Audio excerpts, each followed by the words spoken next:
Hello everyone, আসসালামু আলাইকুম। আজকে আমি ডিম ভুনা করব, সেটাই আপনাদের সাথে শেয়ার করতেছি। তো প্রথমে আমি পেঁয়াজটা খুব ভালো করে ব্রাউন কালার একটা শেপ করে ভাজা করে নিলাম।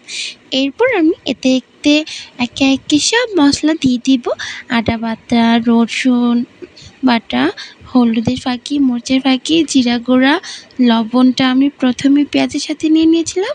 এতে করে হয় কি, পেঁয়াজটা খুব ভালো করে মথে যায়। এরপর আমি ভালো করে নাড়াচাড়া দিয়ে এর ভেতর একটু সেদ্ধ করে রাখা আলুটা চটকে দিয়ে দিব। এটা হলো আমার নতুন রেসিপি। এইভাবে খেতে আমার খুবই ভালো লাগে। আপনারাও ট্রাই করে দেখতে পারেন। খুবই আশা করি নিরাশ হবেন না, খুবই ভালো লাগবে। তো আমি একটা ভালো করে কষিয়ে নিয়েছি। এরপর এতে আমি ভেজে রাখা ডিম দিয়ে দিব। এরপর ভালো করে নেড়ে চেড়ে কিছুক্ষণ এটাকেও একটু ভাজা করব। এরপর পরিমাণ মতো দিয়ে দিব পানি।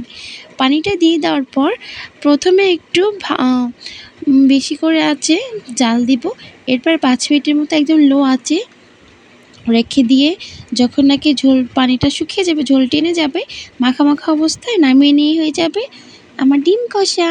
তো কার ভালো লাগছে অবশ্যই আমার চ্যানেলটা সাবস্ক্রাইব করবেন, কমেন্ট করতে ভুলবেন না। Thank you for watching.